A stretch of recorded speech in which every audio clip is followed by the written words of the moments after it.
I like it. Kemarahan Komodo, bagian 1. Di malam yang terik tanggal 20 Februari tahun 1981, sebuah desa terpencil di Indonesia tertidur, tidak menyadari kengerian yang mengintai di balik bayang-bayang.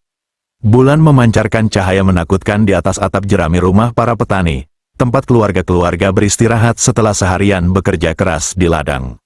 Di tengah suasana damai tersebut, rasa tidak nyaman menyelimuti tempat tinggal sederhana petani berusia 43 tahun. Karto, istrinya, Sri, bergerak gelisah di sampingnya, mimpinya diserbu oleh bayangan sawah mereka yang kering.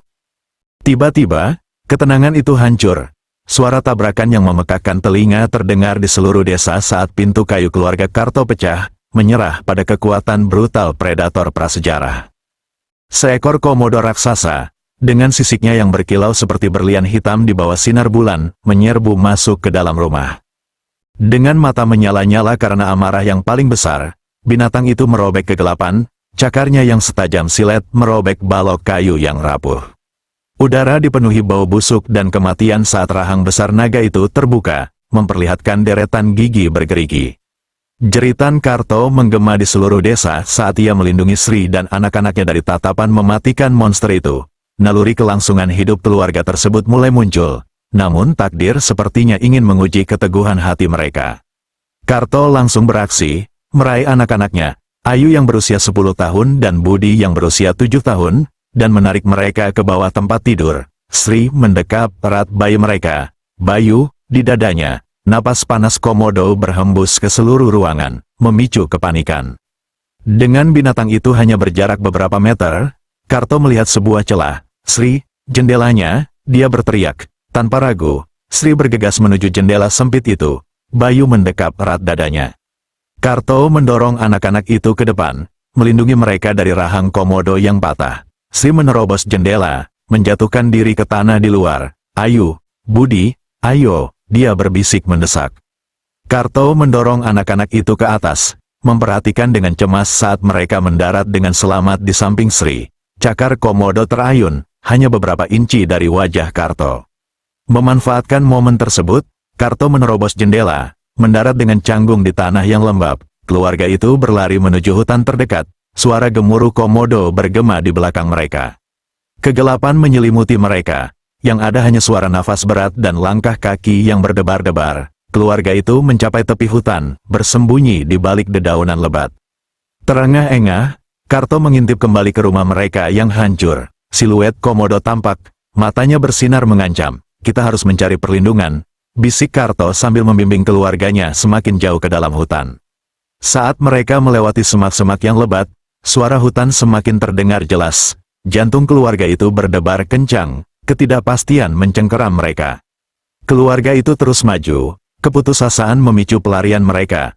Tiba-tiba komodo muncul dari kegelapan, matanya tertuju pada Sri. Karto mencoba menariknya lebih dekat, tetapi rahang binatang itu mengatup di pinggangnya.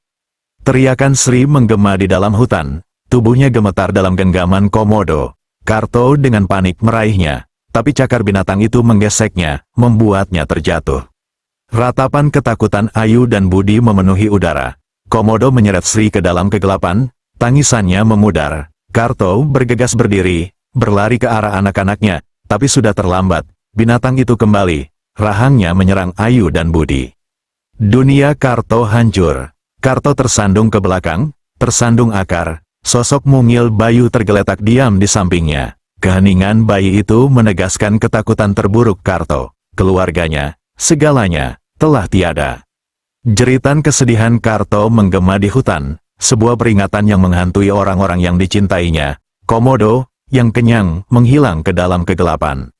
Karto yang hancur lebur meringkuk di samping tubuh Bayu yang tak bernyawa, pikirannya diliputi kesedihan yang tiada henti.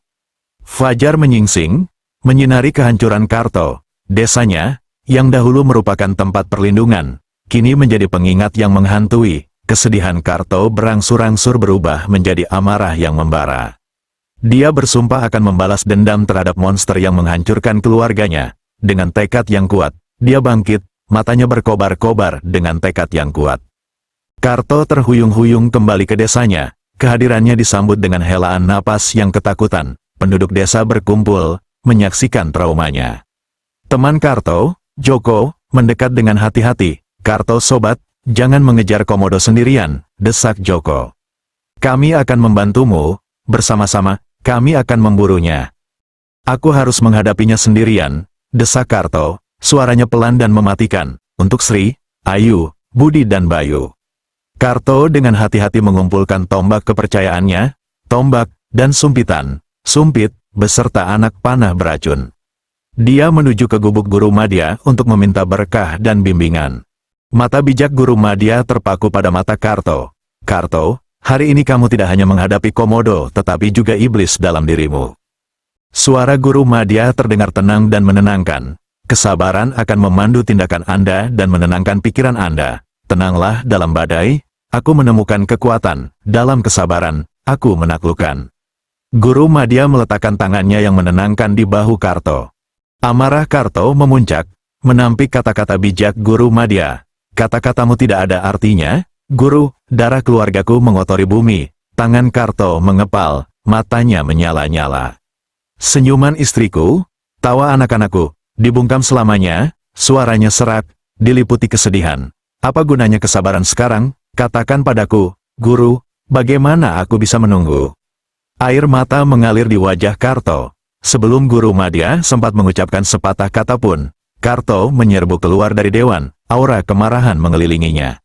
Di bawah terik matahari, Karto menelusuri jejak kaki Komodo hingga ke jantung hutan. Dengan bermandikan keringat dan tegas, dia mengintai musuh bebuyutannya. Karto berjalan lebih dalam, bayangan menyelimuti dirinya, suara hutan semakin kencang, indranya meningkat, mengamati tanda-tanda Komodo.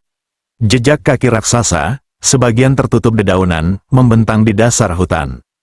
Karto meletakkan tombaknya di sampingnya, terkejut melihat bekas tombaknya melebihi 3 kali panjang kakinya sendiri. "Demi yang kuno," bisiknya, mata terbelalak, "binatang ini adalah monster." Ketakutan dan tekad bergumul dalam diri saat cengkeraman Karto pada tombaknya semakin erat. Tiba-tiba, sesosok tubuh muncul dari kegelapan. Karto membeku. "Orang bijak," bisik Karto. Muncullah seorang dukun tua. "Pak Tua. Pak Tua, saya mencari Komodo," kata Karto. "Binatang itu terkutuk," Pak Tua memperingatkan. "Pembalasan akan memakanmu," tekad Karto tetap tak tergoyahkan. Pak Tua menyerahkan jimat suci kepada Karto. "Perlindungan dan kekuatan," bisiknya. Karto terus maju, menuju kegelapan. Karto berjalan lebih dalam, jimat menempel di lehernya. Tiba-tiba, semak-semak itu terbelah, memperlihatkan wujud Komodo yang menjulang tinggi. Dengan raungan yang sangat keras, Komodo menyerang. Karto berdiri tegap, tombak siap, rahang binatang itu mengatup, nyaris tidak mengenai lengan Karto. Karto menyerang, tombaknya menembus sisik Komodo. Binatang itu membalas, mencakarnya. Karto menghindar, tapi cakar setajam silet mengiris sisi tubuhnya. Adrenalin Karto melonjak. Dia menusukkan tombaknya lebih dalam, mengincar organ vital. Komodo menggeliat, darah memancar, ekor Komodo dicambuk hingga membuat Karto terhempas ke pohon. Bingung, Karto meronta tegak. Dengan suara kesakitan, Komodo melarikan diri, menghilang ke dalam kegelapan. Karto pingsan, terluka. Karto menilai luka-lukanya, luka dalam di sisi tubuhnya dan tulang rusuk yang memar membuat setiap napasnya terasa menyiksa. Terengah-engah, Karto bersumpah, "Ini belum berakhir, monster." Suara-suara hutan kembali terdengar, menutupi nafas Karto yang berat. Karto, terluka namun tegas, mulai membuat jebakan mematikan. Karto mengamati lantai hutan, mencari tempat yang tepat. Dia mengumpulkan tanaman merambat yang kokoh, dahan yang tajam, dan dedaunan yang lebat. Menghitung lintasan dan ukuran Komodo, Karto mulai menggali lubang. Karto menggali dalam-dalam, otot-ototnya sakit.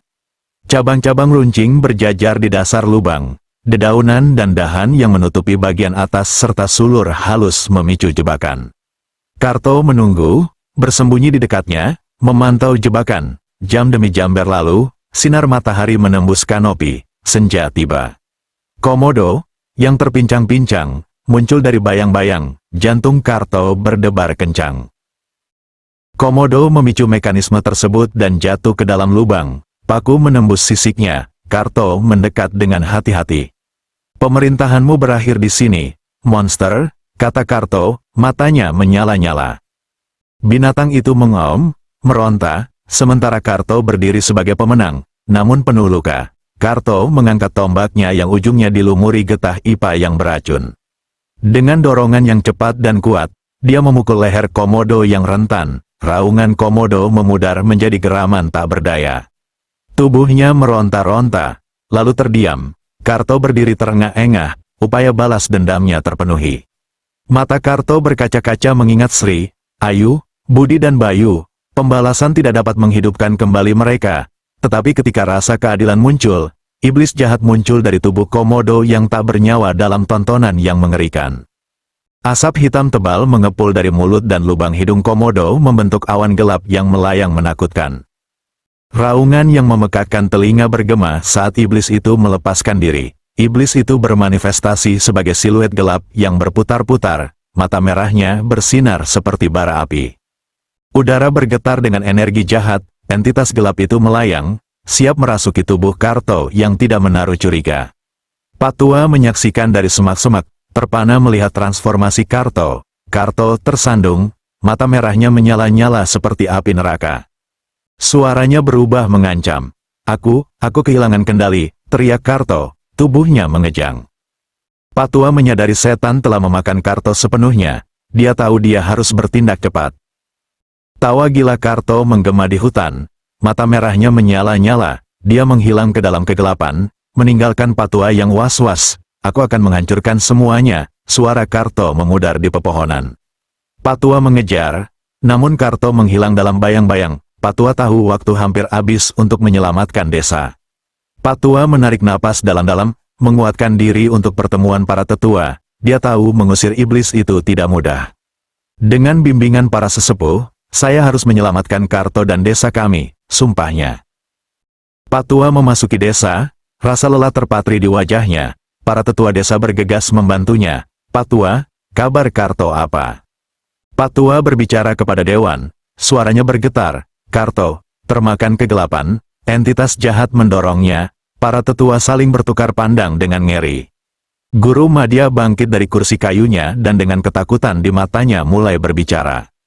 Patua mendengarkan dengan seksama saat dia mengungkapkan ramalan samar tersebut. Saat bulan merah terbit, roh jahat akan mencapai puncaknya, hanya darah Karto sendiri bisa membebaskannya. Saat senja menyelimuti desa, kata-kata Patua masih melekat, menimbulkan bayangan yang tidak menyenangkan. Nasib Karto berada dalam bahaya antara penebusan dan kehancuran. Cengkeraman iblis semakin erat, memicu api balas dendam. Tatapan kenabian Guru Madya menembus cakrawala, mencari jawaban. Akankah Karto menemukan kebebasan dari cengkeraman setan? Bisakah ritual kuno menjinakkan binatang buas di dalam? Atau akankah kegelapan menghabisinya, selamanya menyelimuti hutan dalam ketakutan? Bisikan takdir semakin kencang, mengundang para pemberani untuk menyaksikan bab berbahaya Karto berikutnya. Untuk dilanjutkan.